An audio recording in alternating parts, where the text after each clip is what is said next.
Okay so ये block 9 की एक ये रह गया था। हमने कल क्या किया था, हमने लेबर डिमांड कर्व डिराइव की थी, ठीक है। वो हमने जो डिराइव की थी ना, ये इस तरह करके नेगेटिवली स्लोप्ड, वो हमने की थी फॉर जस्ट वन फर्म, ठीक है ना।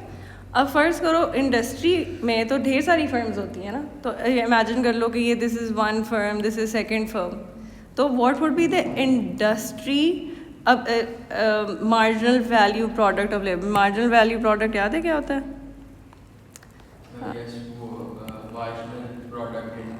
प्राइस, हाँ शाबाश। तो हमने कहा कि जो ऑप्टिमल लेबर होता है वो तब होता है जब प्रॉफिट मैक्सिमाइज हो रहा हो, राइट। तो हम जो प्रॉफिट फंक्शन थे उसका डेरिवेटिव लिया, इज इक्वल्स टू ज़ीरो किया, और एक हमने डायग्रामेटिकल भी एनालिसिस किया था। उसमें आ गया जो ये हमारी नॉमिनल वेज है वो price multiplied by the marginal product of labour हो, ठीक है। और this is basically the marginal value product of labour which is price into marginal product of labour. और हमने दूसरी रिप्रेजेंटेशन इस तरह लिखी थी कि अगर हम रियल वेज कर दें तो ये W divide by P is equals to marginal product of labour. तो हमने कहा ऑप्टिमल लेबर आपको डिमांड तब पता चलती है अगर ये small w which was the real wage is exactly equals to the marginal product. इस तरह तुम सोच लो कि ये मार्जिनल कॉस्ट होगी और ये मार्जिनल रेवेन्यू हो गया, ठीक है, ऑफ लेबर। तो इस तरह जब आउटपुट की बात करते हैं ना तो marginal cost is equals to marginal revenue करते हैं। अगर हम लेबर की बात कर रहे हैं तो cost of hiring one unit of labour will be the ways, and उसका रेवेन्यू में कंट्रीब्यूशन क्या होगी, जो भी वो प्रोडक्ट में कंट्रीब्यूट कर रहा है, ठीक है। सो समझ लो ये MC is equals to MR के ही मतलब इक्विवेलेंट बात है। अच्छा, अब ये तो हमारा एक फर्म के बारे में था, right. So this was just the labour demand. अब मैंने इसको कहा कि ये लेबर डिमांड है and for the single firm it is equals to the marginal product of labour, ठीक है। एक और जो फर्म थी उसका हमने बनाया, उसका भी इस तरह करके एक लेबर डिमांड कर्व मिल गई और उसने कहा ये उसके मार्जिनल प्रोडक्ट के बराबर है। मार्जिनल वैल्यू प्रोडक्ट भी लिख सकते हैं, यहाँ लिख दें जो marginal value product of labour, marginal value product of labour. अब अगर कंबाइन करना है ना इन दोनों को तो हॉरिजॉन्टली आता है, पहले एक मार्केट डिमांड कर्व बनाते थे जिसे हम कहते थे कि क्वांटिटीज़ जो भी एक फर्म बना रही है और जो दूसरी फर्म बना रही है उनको हॉरिजॉन्टली सम करोगे Q1 प्लस Q2 तो हमें इंडस्ट्री का सप्लाई मिल जाएगा, right. Similarly in this case अगर आई एम सेइंग कि फ़र्ज़ करो ये वेज रेट है, दिस इज़ द वेज। अब इस वेज में फर्म नंबर 1 कितने लोगों को हायर कर रही है, इतने लोगों को। फर्म नंबर 2 इतने लोगों को हायर कर रही है। तो फ़र्ज़ करो यहाँ हम कहते थे कि यहाँ चलो 5 मज़दूर लगे हुए थे और यहाँ 6 मज़दूर लगे हुए थे, तो टोटल इंडस्ट्री में कितने लोग लगे होंगे, आप कहोगे 5 + 6, ठीक है। सो यहाँ जो भी पॉइंट आएगा विल जस्ट टेल यू कि पूरी की पूरी इंडस्ट्री में हॉरिजॉन्टल सबमिशन के बाद 11 वर्कर्स हैं।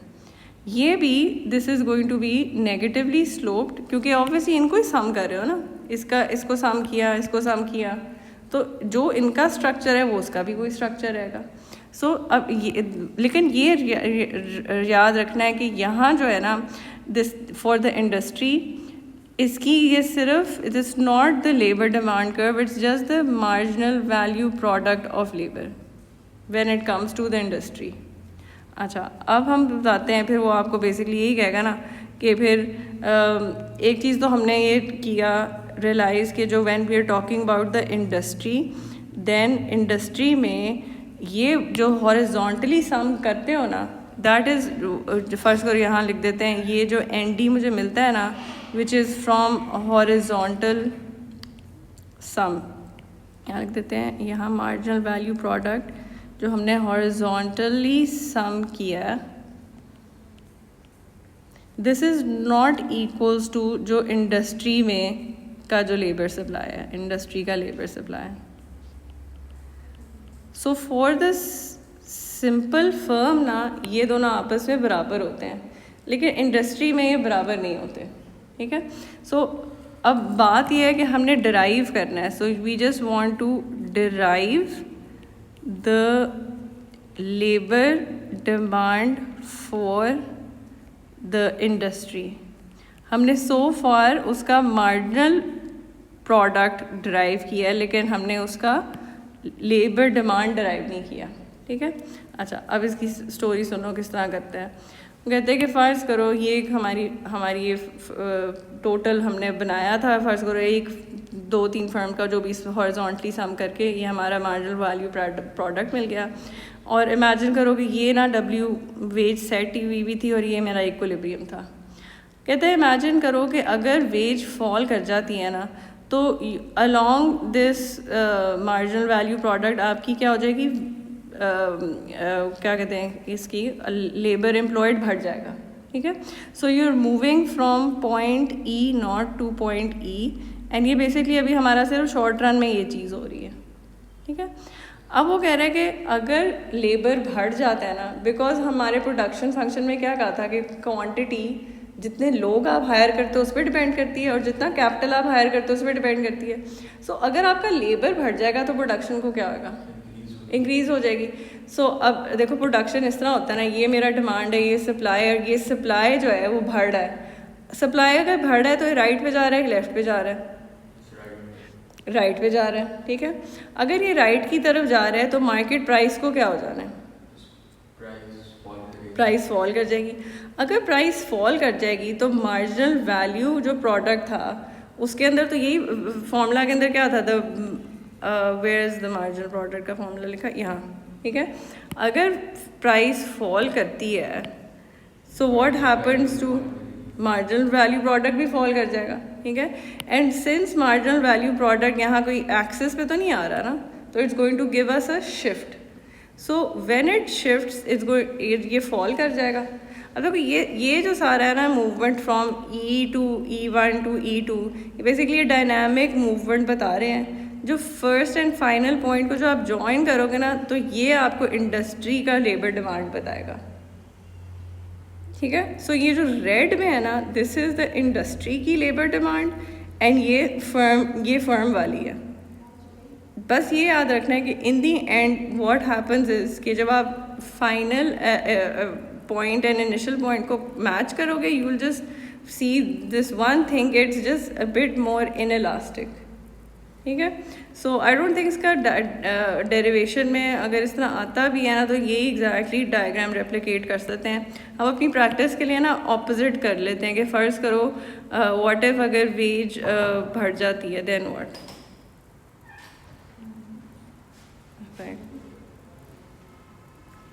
तो मुझे बताओ एनालिसिस हम अब अपनी प्रैक्टिस के लिए कर रहे हैं। हमारे वर्टिकल एक्सिस में है नॉमिनल वेज, ये फ़र्ज़ करो जा रहा है लेबर डिमांड इनिशियल एक फर्म का। ठीक है, which is equals to price into the marginal product of labour. L लिख दो अगर लैंड से कंफ्यूज नहीं होते, लेबर 0। एंड फ़र्ज़ करो यहाँ हम थे एंड आई एम सेइंग कि वेज बढ़ गई है। ठीक है, सो अब मुझे एनालिसिस करके बताओ कि ये point A to point B हम आगे, हमने कहा कि this is the short run में ऐसे ही होएगा। आगे क्या होता था,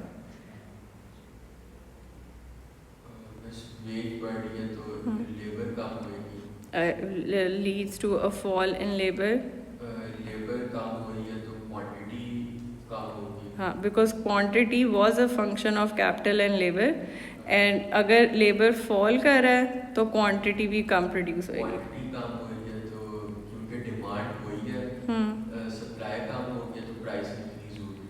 सप्लाई फॉल कर गया, सही है, फिर क्या हो गया, प्राइस इंक्रीज होगी, प्राइस प्रोडक्ट की इंक्रीज कर गई। अब अगर प्राइस इंक्रीज कर गई है तो हमारा जो मार्जिनल वैल्यू प्रोडक्ट है वो तो था अपवर्ड शिफ्ट, इसकी प्रोडक्टिविटी को कुछ नहीं हुआ, लेकिन प्राइस के बढ़ने से ये बढ़ गया। ठीक है, अच्छा, सो दैट मीन्स कि मुझे यूँ करके आउटवर्ड शिफ्ट कर देना चाहिए। ठीक है, मैंने कहा लेबर डिमांड ये इसलिए बढ़ गया बिकॉज इसकी यहाँ प्राइस बढ़ गई है। पहले इनिशियल ये कम थी, अब न्यू वाली ज़्यादा है। अच्छा, अब पॉइंट C किधर होएगा, वेज तो W1 पे ही थी, राइट, सो दैट मीन्स कि ये इस तरह करके आ जाना चाहिए इधर। अब फर्स्ट पॉइंट मेरा A था एंड फाइनल पॉइंट क्या था, C।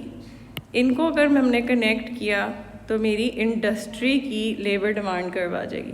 So this is the labour demand for the industry. Industry की लेबर डिमांड हमेशा ज़्यादा स्टीप होगी. हाँ, बस हमेशा ज़्यादा स्टीपर होएगी. तो इट इज़ स्टीपर. क्या लिखते हैं कि the marginal value product of industry is flatter than the labor demand of industry. ठीक है, इंडस्ट्री का इंडस्ट्री से ही कंपैरिजन है. और लेबर डिमांड जो इंडस्ट्री का होता है ना, वो is not equals to the marginal value product of industry. लेकिन अगर सिंगल फर्म की बात करें तो लेबर डिमांड एक सिंगल फर्म का एग्जैक्टली इक्वल होएगा मार्जिनल वैल्यू ऑफ प्रोडक्ट एक सिंगल फर्म का. सही, ये बस कंक्लूजन थी. वो फर्म और उसके साथ नहीं कंपैरिजन था. अच्छा, जो लास्ट चीज़ आती है ना इस टॉपिक के अंदर, इस ब्लॉक के अंदर, इज़ कि अब हमने लेबर डिमांड कर लिया, राइट. नाउ हमारा कंसर्न है labour supply. Labour supply curve. और बात यह है कि हमने जो कोई भी मार्केट होती है उसमें ये होता है ना, उसका सप्लाई देखते हैं, उसका डिमांड देखते हैं, उनकी इंटरसेक्शन में आपको क्या पता चल जाता है इंडस्ट्री में इक्विलिब्रियम क्या होएगा. तो फ़र्ज़ करो हम ये गैस कर सकते हैं कि देखो हमने इस तरह करके ना एक ये लेबर डिमांड एक फ़र्म की ड्राइव की है. मोस्ट प्रॉबेबली आप सोच सकते हो कि एक लेबर सप्लाई ऐसे होता होएगा और इनकी इंटरसेक्शन में मुझे पूरी की पूरी इस इंडस्ट्री की ना पता चल जाएगी कि what is their equilibrium wage क्या निकलनी चाहिए और इक्विलिब्रियम एम्प्लॉयमेंट क्या निकलनी चाहिए. ठीक है. So that is Y equilibrium in the market find करने के लिए ना लेबर सप्लाई फंक्शन आना चाहिए आपको. ठीक है. अच्छा, अब तो मुझे बताओ कि लेबर सप्लाई हम क्या करें कि इस तरह करके ड्राइव होता है कि वर्टिकल एक्सिस में ना आप अज्यूम करते हो कंजम्पशन और यहाँ आप करते हो लेजर. ठीक है. अब इस मॉडल में ना वो आपको कहते हैं कि जो आपकी जो कंजम्पशन है ना वो उतनी ही हो सकती है जितना आपने काम किया है, राइट, जितना आपने कमाया है. तो इतने आवर्स आपने वर्क किया और इतनी आपको वेज मिली. उसके अलावा फ़र्ज़ करो हम यहाँ कह सकते हैं कि कोई नॉन वेज इनकम भी आपको मिल रही है. कोई भी लेटर सोच लेते हैं, जेड कह देते हैं नॉन वेज इनकम है, मतलब कि घर बैठे बैठे जो आपको पैसे मिल सकते हैं, राइट. कैन यू इमेजिन कि क्या हो सकता है. जेड हम कह सकते हैं कोई रेंट मिल गया काम किए बगैर. ठीक है. इनहेरिटेंस आपको मिल जाती है, ये भी हमें काम नहीं करना पड़ता. एनीथिंग जो basically it's a non wage income जो आप अपनी कंजम्पशन के अंदर डाल सकते हो. ठीक है. अच्छा, अब टोटल आवर्स लेजर एल, अगर मैं इसको एल स्मॉल एल से डिनोट करूँ, L plus working hours 24 hours के बराबर ही होते हैं. दिन में 24 आवर्स है. अब कंज्यूमर क्या करेगा, वो ना डिसाइड करेगा कि मैं कितना टाइम काम करूँ, कितना टाइम मैं लेजर करूँ. फॉर इंस्टेंस मेरे लिए हो सकता है कि I want to work 6 hours and बाकी सारा टाइम मैंने लेजर में गुजार देना है. ठीक है. सो इसके थ्रू ना मुझे बताएगा कि मेरा लेबर सप्लाई जो है ना इस 6 आवर्स. सो हम अब इस इंडिविजुअल के पॉइंट ऑफ व्यू से देखो, पहले इसकी हम एक बजट लाइन बनाते हैं. ठीक है. बताओ बजट लाइन कैसे बनेगी. आई नो वर्टिकल एक्सिस के ऊपर क्या है कंजम्पशन और मुझे हॉरिजॉन्टल एक्सिस में क्या चाहिए लेजर. अच्छा, वो तो हमारा ये सी सब्जेक्ट बना होता है. C is equals to W N plus Z. N हमें पता है कि इट इज़ 24 आवर्स माइनस जितना भी लेजर. ठीक है. मतलब अगर एन को यहाँ सब्जेक्ट बनाया तो 24 माइनस लेजर हो जाएगा. ठीक है. या हमारी कोई नॉन वेज इनकम बन गई. अच्छा, अब इंटरसेप्ट देखते हैं क्या आएगा. It is a 24 W plus Z minus W into ledger. अब ये Y is equals to M X plus C के फॉर्म में आ गया. ठीक है. जहाँ पे what is the intercept, my intercept is a 24w plus z, y intercept जो है, ठीक है, and what is my slope? My slope is a w, ठीक है, नेगेटिव ही स्लोप्ड है तो नेगेटिव w लिख देते हैं, ठीक है। अच्छा, अगर z की वैल्यू, अगर किसी को, अगर आप कोई ऐसे भी तो लोग हैं ना जिनके पास काम करोगे तो पैसे मिलेंगे, ठीक है, अगर w की वैल्यू 0 हो जाती है देन क्या हो जाएगा, मेरा इंटरसेप्ट सिर्फ 24w बन जाएगा, ठीक है। अच्छा, लेट्स अज्यूम कि z की वैल्यू 0 है, तो ये ऐसे लग रहा है कि यूं करके आ रही है लाइन, ठीक है। यहाँ 24 इंटरसेप्ट है, यहाँ -w उसने कहा है होने चाहिए स्लोप, और what are the maximum hours आप लेजर में डाल सकते हो, 24 आवर्स डाल सकते हो लेजर में। अगर फ़र्ज़ करो मैं इस पॉइंट पे हूँ, आई एम अज्यूमिंग कि सारे के सारे आवर्स लेजर में डाल दिए, ठीक है। सो ये हमने लाइन बना दी है कंजम्पशन लाइन, अज्यूमिंग कि उसको कोई भी इनहेरिटेड इनकम नहीं मिली। This is z is equals to 0। अच्छा, फ़र्ज़ करो कि z की वैल्यू पॉजिटिव होती, दैट मीन्स कि आपको कुछ काम किए बगैर आपको कुछ पैसे मिल रहे हैं, राइट। दैट मीन्स कि आपको अपना लेजर कम नहीं करना पड़ा, ठीक है। So if z is equals to 0 तो हमें पता चल गया है कि हमारा इंटरसेप्ट, हमारा c की वैल्यू क्या बनेगी, 24w माइनस WL। इस पर हमने सिंपली इंटरसेप्ट्स निकाल ली है कि जब c 0 होता है तो L की वैल्यू 24 होती है। यहाँ मैंने लिख दिया 24 एंड 0 को प्लॉट कर दिया, ठीक है। एंड जब L की वैल्यू 0 होती है तो c की वैल्यू क्या होती है, 24w। इसको भी प्लॉट कर दिया 0 एंड 24w, और ये हमारी एक लाइन बन गई, ठीक है। अब फ़र्ज़ करो z ग्रेटर देन 0 है, that means that without losing leisure you still have consumption, right? You still have consumption. So कोई मुझे लेजर कॉम्प्रोमाइज़ नहीं करना पड़ा, ये कम नहीं करना पड़ा, मुझे उसको कुछ ना किए बगैर एक इनकम यहाँ मिल गई है, इसलिए मैंने हाँ इस तरह करके ना, यूँ करके देखो। अब यहाँ ये सारा ये एरिया नज़र आ रहा है कि मैंने लेजर 24 आवर्स है, लेकिन मुझे यहाँ कंजम्पशन फिर भी मिल रही है, ठीक है। इसमें डाल के देखते हैं कि फ़र्ज़ करो अगर मैंने कंजम्पशन फंक्शन क्या बनेगा, it is a c is equals to 24w plus z minus WL। So अगर c की वैल्यू 0 है, नहीं इस पे क्या है, c की वैल्यू 0 है ना यहाँ, तो L की वैल्यू क्या बनेगी, it will be 24 plus z, 24z है ना, 24w प्लस z माइनस इस तरह करके, ठीक है, which is 24 plus z over. ये गलत नहीं कर रही मैं, वो तो कर रहा है। अच्छा, फिर वो तो यहाँ से 24 ही होना चाहिए, लेजर उसके ज़्यादा तो हो नहीं सकता,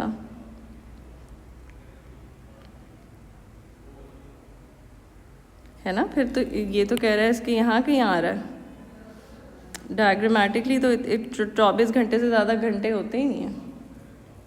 अच्छा ठीक है, मुझे समझ आ गई वो क्या कह रहा है, अभी तो मैं बताती हूँ।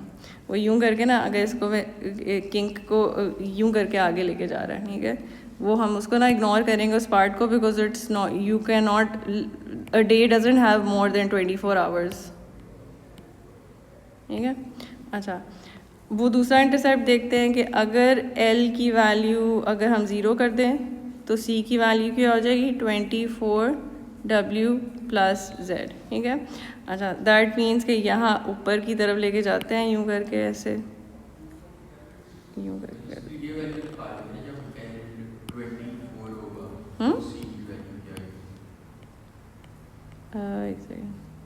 नहीं मैं तो बताती ना, ये जो डॉटेड लाइन है, हम इसको ये आगे वाली इस जगह को हम इग्नोर इसलिए कर रहे हैं क्योंकि 24 आवर्स एक से ज़्यादा आवर्स ही नहीं है ना।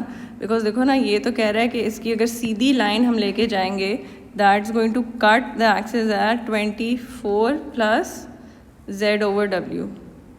We are going to ignore this, ठीक है, बिकॉज ऑफ द फैक्ट कि 24 आवर्स के बाद कोई टाइम एग्जिस्ट नहीं करता। ये तो सिर्फ आपको equation of a straight line बता रहा है ना, ठीक है।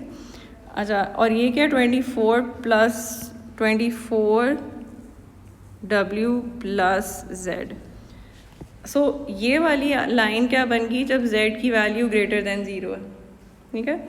अच्छा, अब फ़र्ज़ करो इस तरह करके हमने बना लिया, ये आपका डायग्राम बन गया। हमने कहा कि ये उसकी इनहेरिटेड इनकम है और अगर वो काम पे जाएगा तो उसको ये वेज मिल जाएगी, ठीक है। सो यहाँ हमारी कंजम्पशन है, यहाँ हमारा लेजर है। अच्छा, अब बताओ कि एक तो हो गया ना कि आपने घर से काम किया, आपका कोई कॉस्ट ऑफ ट्रांसपोर्टेशन नहीं है, ठीक है। लेकिन यूजली तो लोग you have to take some kind of means of transportation. इस वाले डायग्राम में ना what we are saying is कि ये आपकी, ठीक है, ये जो वर्टिकल जगह है ना that is your non wage income, जो भी इनहेरिटेड इनकम है। इसको आपको करने के लिए कुछ भी नहीं आपको करना पड़ रहा ना, लेजर नहीं लूज़ करना पड़ रहा।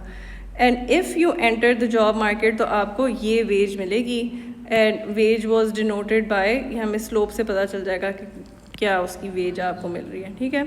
अच्छा, अब यहाँ अज्यूम किया जा रहा है कि there is no cost, there is no cost to attach to working.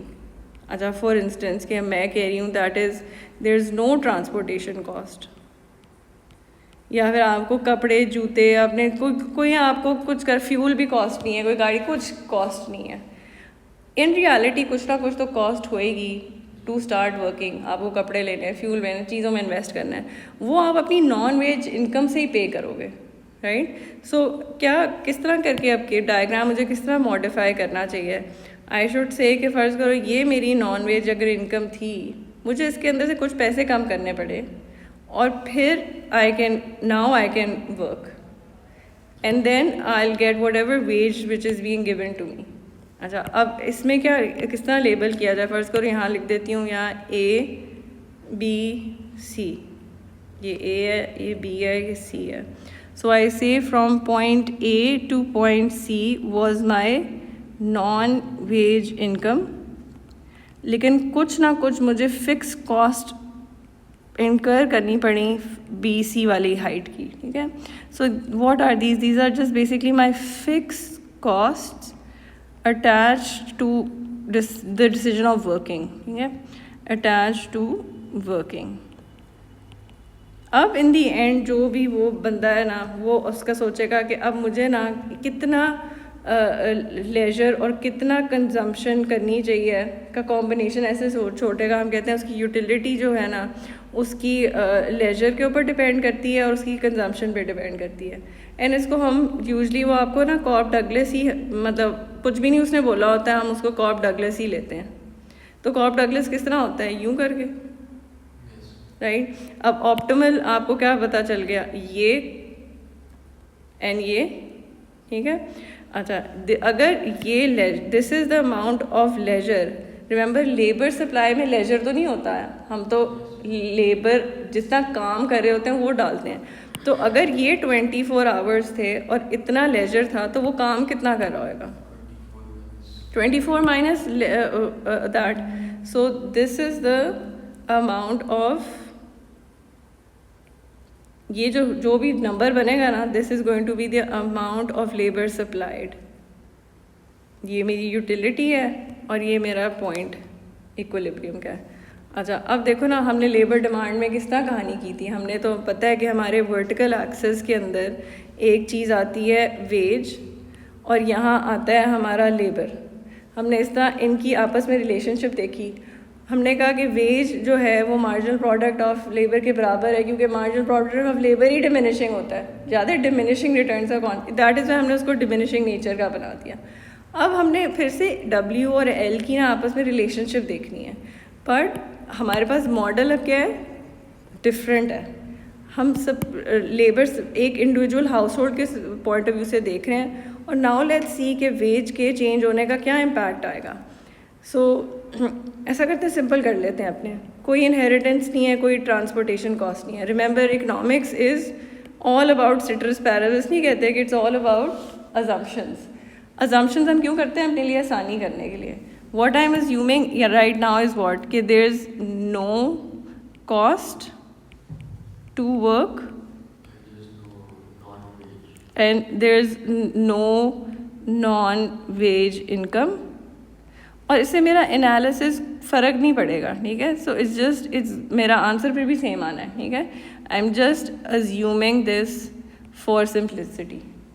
अच्छा, अब बताओ कि यहाँ इसके तो एक्सिस के अंदर इधर आ रहा था -W, ये था लेजर, ये था कंजम्पशन, और कोई भी रैंडम पॉइंट चूज़ कर लेते हैं इस तरह करके कि लेट्स सपोज कि इस तरफ था ये कंज्यूमर, इधर था हमारा, ये इनिशियल यूटिलिटी थी, ये मेरा यहाँ बैठा हुआ था, इधर इतना लेजर था।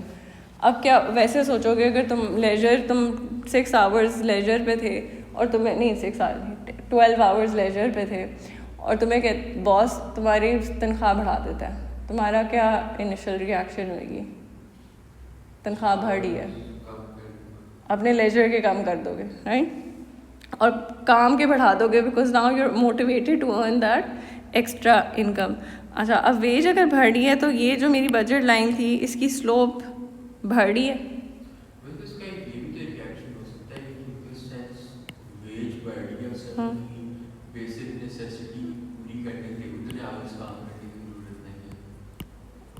हाँ, वो that would be like an income effect. तो देखो अगर बहुत कोई पुअर पर्सन है ना, उसको अगर आप वेज राइज दोगे ना तो he will very much willingly agree to work more. लेकिन अगर मैं रिच हूँ, मैं वेल्दी हूँ और मेरा ऑलरेडी अच्छा गुजारा चल रहा है अपने पैसों में, मैं वेकेशंस भी अब मैं सोचती हूँ कि ठीक है यार, you are giving me more money but at what cost? Cost क्या है? I have to forgo leisure. और मैं कहूँगी क्या it's not worth it for me because मेरा वैसे ही सब कुछ सही चल रहा है। तो you are right, the impact on the hours that you work ना टोटली डिपेंड ऑन कि आप कहाँ से कहाँ तक पहुँचे हुए, ठीक है। अभी अज्यूम करते हैं, लेट्स सी ना डायग्राम में देखते हैं क्या प्रेडिक्ट करता है कि वेज यूँ करके बढ़ गई, ठीक है, पिवट आउटवर्ड्स हो गया। What is the substitution effect? वही हमने यू टेंजेंसी देखी इसके ऊपर, एंड हमने देखा कि what is the tangency with the initial utility curve. So यहाँ अमीर हो गरीब हो, ठीक है, इनिशियल रिएक्शन यही है कि अपना लेजर रिड्यूस कर देते हैं, ठीक है। अब वो मुझे बताओ कि what would be the income effect? ये तो सब्स्टिट्यूशन इफेक्ट हमने बताया सिर्फ, ये जो मूवमेंट है फ्रॉम दिस टू दिस, ये जो लेजर रिड्यूस कर रहा है, that substitution effect. So substitution effect is from point A to B, and that tells you कि after a rise in wage what you should do is you should reduce your leisure, and therefore it means कि hours work बढ़ा दो, ठीक। अब बताओ कि वो हम किस तरह करते थे, यहाँ से B से एक वर्टिकल डॉटेड लाइन लेके जाना, एक हॉरिजॉन्टल लेके जाना, राइट, और दोनों नॉर्मल गुड्स है तो यहाँ कहीं भी आ सकता है फाइनल, ठीक है। अच्छा, अब फ़र्ज़ करो कि if I take a point यहाँ एग्जैक्टली अबव A, फ़र्ज़ करो ऐसे आ जाता है, यहाँ एक पॉइंट C आ जाता है, या फिर फ़र्ज़ करो एक इधर C आ जाता है, या फिर फ़र्ज़ करो इधर C आ जाता है। आंसर बदल ही आएगी। बताओ, यहाँ इसको कह देती हूँ 1, इसको कह देती हूँ 2, इसको कह देती हूँ 3। सब्स्टिट्यूशन इफेक्ट जो है ना, वो हमें पता है हमेशा हमारा पॉइंट इनकम इफेक्ट जो है that is from point B to point C, ठीक है। अच्छा, अब what we can tell in all these cases is कि इनकम इफेक्ट जो है ना वो जा रहा वैसे ऑपोजिट डायरेक्शन में ही है, ठीक है, वो जो लेजर को इंक्रीज़ कर रहा है। अच्छा, तो अब लेट्स सी, अगर वेज इंक्रीज़ कर रही है और I am at point C prime, leisure को क्या हो रहा है इधर? Overall from point A leisure तो डिक्रीज़ कर रहा है, देयरफॉर लेबर सप्लाई इंक्रीज़ कर रहा है। व्हाट इफ वो पॉइंट C2 पे आता, उसमें तो सेम है, there is no change in leisure, therefore there is no change in labor supply. कोई चेंज नहीं हुआ लेबर सप्लाई में. अगर फ़र्ज़ करो C3 पे आते हैं, लेबर सप्लाई कम हो जाएगा. दैट मीन्स कि अब तो थोड़ी एम्बिग्विटी आ गई है. देखो ना, लेबर सप्लाई, मैंने तो बड़े मज़े से पॉजिटिवली स्लोप्ड कर्व बनाई हुई थी. वो तो कह रहा है कि लेबर सप्लाई एक वर्टिकल लाइन हो सकती है जिसमें कुछ चेंज नहीं आया लेबर में, एम्प्लॉयड में, बिकॉज ये हमारा किससे कॉरेस्पॉन्ड करता है, इस वाले पॉइंट से. ठीक है, दिस इज़ माई, अगर मेरा पॉइंट C2 पे पहुंचता है ना, तो दैट शोज़ कि मेरा income affect and substitution affect exactly एक दूसरे को आउटवे कर रहे हैं, विच इज़ वाई मेरा जो लेबर सप्लाई है वो बिल्कुल क्या हो जाएगा, वर्टिकल. अच्छा, एक केस में वो इनकी आपस में पॉजिटिव रिलेशनशिप है. When does that happen? यूं करके, when is it positively sloped? It is when we are at C'. यहाँ सब्स्टिट्यूशन अफेक्ट ज़्यादा है कि कम है? हाँ, पॉजिटिव स्लोप कब होएगी? C' पे जब होएंगे, राइट. और C' पे क्या चीज़ नज़र आ रही है? What's the relationship between substitution effect, income effect? Substitution effect देखो उसको आउटवे कर रहा है. That is why we are becoming positively sloped. और देयर इज़ ऑल्सो पॉसिबिलिटी कि मेरी लेबर सप्लाई डिमांड की तरह वो, अब इसमें इनकम अफेक्ट आउटवे कर रहा है. देखो, इनकम अफेक्ट ज़्यादा जा रहा है आगे, सब्स्टिट्यूशन अफेक्ट के ऑपोजिट डायरेक्शन में, और उसको आउट पावर कर रहा है. इन दैट केस मेरी जो लेबर सप्लाई है, it's going to be negatively sloped. अच्छा, सो दैट मीन्स कि जो मैंने ऊपर एनालिसिस, जो ये इक्विलिब्रियम का हमने कहा कि फ़र्ज़ करो ये ऐसे है, ठीक है, कि वी वर टॉकिंग अबाउट कि ये होना चाहिए equilibrium in the market. What was the assumption over here? Remember, अभी हम मजाक क्या था कि yeah, so economics is built upon assumptions, and the whole assumption over here is कि जो labor supply है वो positively sloped है, and that is only possible जब substitution effect. So ये जो labor supply है ना, ये उन लोगों को consider ही नहीं करा जो rich and wealthy हैं, who don't want to work anymore. एक ज़्यादा realistic क्या होएगा लेबर सप्लाई, जिसमें हर एक टाइप ऑफ बिहेवियर को जो इनकॉपरेट करे. फ़र्ज़ करो मैं एक ही इंडिविजुअल हूँ and I start with very low salary. इधर मैं कहती हूँ यार, अगर मैं कुछ भी नहीं कमा रही थी ना, और अब यहाँ तक फ़र्ज़ करो कमा रही हूँ, तो यार ये मेरे लिए मोटिवेशन बहुत ज़्यादा है कि मैं अपना लेबर सप्लाई बढ़ा दूँ. अब मैं सोचती हूँ यार, beyond this I don't want to work more. So अब क्या हो जाएगा, अब मेरी बैकवर्ड बेंडिंग हो जाएगी सप्लाई. तो जब अगर क्वेश्चन आता है ना, सब एक्चुअली मेरे मास्टर्स डिग्री में भी क्वेश्चन आ गया था बैकवर्ड बेंडिंग सप्लाई का. उसकी लॉजिक ये है कि व्हेन यू आर पोअर ना, इनिशियली फ़र्ज़ करो यहाँ से देखते हैं ना कहाँ से बेंड करना शुरू किया है. ये वाला जो सारा रीजन है, you are not that well off, and for you what's happening for this person over here is कि उसका जो सब्स्टिट्यूशन इफेक्ट है ना, वो आउटवे कर रहा है इनकम इफेक्ट से, बिकॉज ऑफ द फैक्ट कि he is not that well off to begin with. But after a certain point he doesn't want to work too much. For this individual substitution effect अब क्या हो गया, कम हो गया then income effect. And ये exactly जिस point पे उसमें चेंज आता है ना, वो यही है कि जब ये दोनों एक्चुअली बराबर हुए हुए होते हैं, तो that's when it starts to do the backward bend. ठीक है, सो दिस ये labour supply is the backward bending. अगर मैं इक्विलिब्रियम द मार्केट के लिए ये वाली कर्व यूज़ करती हूँ ना, तो तुम इससे इमेजिन करो कि यहाँ हम अज्यूम कर रहे हैं कि लेबर डिमांड है, इस रीजन पे कट कर रहा है. ठीक है, सो ये हम ना, तुम्हारा ये भी ब्लॉक फिनिश हो गया है, और इसकी भी मैंने एक्टिविटीज़ की जो सोल्यूशंस हैं मैंने यहाँ डाल दी हैं. इसमें पहला सा क्वेश्चन है, हमने rise in the real veg solve किया हुआ है. इसने फॉल इन द वेज का आपके पूछ लिया है, ऑपोजिट चीज़ पूछ ली है. फिर फॉल इन द वेज का क्या इम्पैक्ट होएगा, ठीक है। और इस तरह है कि मार्जिनल वैल्यू प्रोडक्ट निकाल दो, कब ऑप्टिमल होएगा, हमें पता है कि तभी होएगा अगर ये बराबर हो। टाइप वाला है ऊपर वाले से, ये MCQ टाइप है। इसमें नीचे इसका हमें कॉन्टेक्स्ट मतलब एक्सप्लेनेशन देनी पड़ेगी। नहीं, मेरे नहीं ख्याल से, देखते हैं इस दफ़ा फॉर्मेट क्या आएगा, लेकिन MCQ में तो सिर्फ आपको आंसर देना होता है।